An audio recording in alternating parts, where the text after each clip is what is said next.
वसई विरार नालासोपारामध्ये मागील आठवड्याभरापासून पूर परिस्थिती होती. अर्थात आता पाणी ओसरायला सुरुवात झालेली आहे. काही भागातलं पाणी जे आहे ते ओसरलेलं आहे आणि या काळात खरं तर आरोग्याचा प्रश्न महत्त्वाचा असतो. कारण जेव्हा जेव्हा अशी परिस्थिती निर्माण होते त्यावेळी आरोग्याच्या समस्या निर्माण होतात. मग ते साथीचे आजार असतील आणि याच विषयी आपण आज बोलणार आहोत. आपल्यासोबत डॉक्टर भवर सर आहेत. सर, अर्थात आपण जर बघितलं असेल तर पूर परिस्थिती होती. पूर्ण आठवडाभर लोक पाण्यात होती. वसई विरार पाण्याखाली गेलं होतं.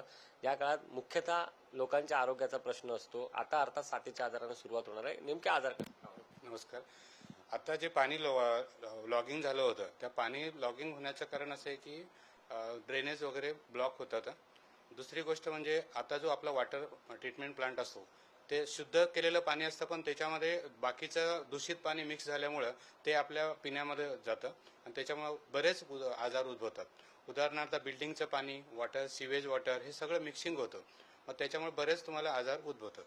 सर, कोणते नेमके आजार जे आता भविष्यात? उदाहरणार्थ वॉटरबॉर्नमुळे टायफॉइड आहे, कॉलरा, डायरिया, हिपॅटायटिस ए, हिपॅटायटिस ई, त्याच्यानंतर मलेरिया, डेंग्यू, चिकनगुन्या हे सर्व आजार वॉटरबॉर्न डिसीजमुळे उद्भवतात. सर, खरं तर जनजागृती महत्वाची आहे. जर असे आजार झाले तर लोकांनी काय खबरदारी घ्यावी? तुम्ही डॉक्टर म्हणून लोकांना काय सांगाल? अशा परिस्थितीमध्ये आपल्याला एकच आहे की prevention is better than cure. तुम्ही शक्यतो जे पाणी पिता ते पाणी उकळून प्या. पाणी उकळताना असं उकळा की उकळल्यानंतर 3 मिनिटं ते पुन्हा तापलं पाहिजे, ज्याच्यामुळे की तुमचे त्याच्यातले सर्व जंतू मरण पावतील. दुसरी गोष्ट, शक्यतो म्हणजे तुम्ही जे पॅक कॅन्स आहेत किंवा जे दुसरं आपण बिस्लरी वॉटर्स आहे ते वापरा.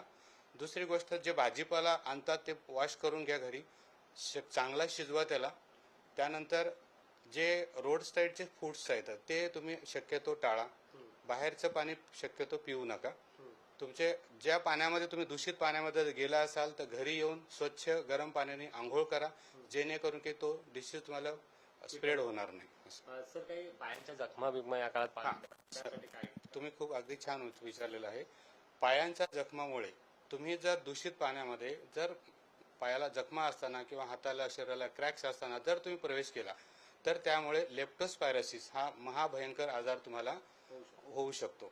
ह्याचं कारण लेप्टोस्पायरोसिस हा तुमचे जे रोडेंट्स आहेत, उंदीर आहेत, दुसरे जे असे रोडेंट्स अॅनिमल्स आहेत त्याच्या विष्ठेतून ते पाण्यामध्ये मिक्स होतं आणि त्या पाण्यामध्ये मिक्स झालेले जंतू तुमच्या जखमेतून शरीरामध्ये प्रवेश करतात. तो जर आजार झाला तर ताप येतो, तुमचे डोळे पिवळे होतात, लिव्हर एन्झाईम्स वाढतात आणि हा आजार जीवघेणा पण होऊ शकतो. पेशंट एआरडीएस मध्ये जातात.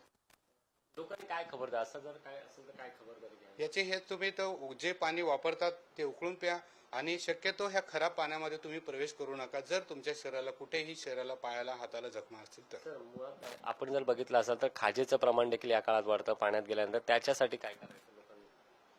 काय बोलले? खाजेचं प्रमाण, इचिंग होते लोकांना.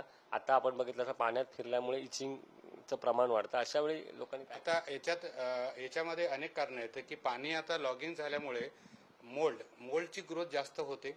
तुम्हाला बॉडीला आर्द्रता जास्त राहिल्यामुळे तुमच्या स्किनला स्किन डिसीज होतात. त्याच्यामध्ये फंगल इन्फेक्शन हा प्रामुख्याने असतो, तर तुम्हाला अँटी फंगल्स घ्यावे लागतील किंवा जास्त प्रमाणात झालं तर तुम्हाला डॉक्टरांनी कशी कन्सल्ट करावं लागेल, स्किन स्पेशलिस्ट वगैरे दाखवावं लागेल. अर्थातच आपण बघितलं असेल तर आता आरोग्याच्या समस्या ज्या आहेत ते उद्भवू शकतात आणि लोकांनी काय खबरदारी घ्यावी याचं मार्गदर्शन देखील डॉक्टर भवर यांनी केलेलं आहे. कॅमेरा पर्सन स्नेहल सह सुशांत सावंत, पुढार न्यूज, नालासोपारा.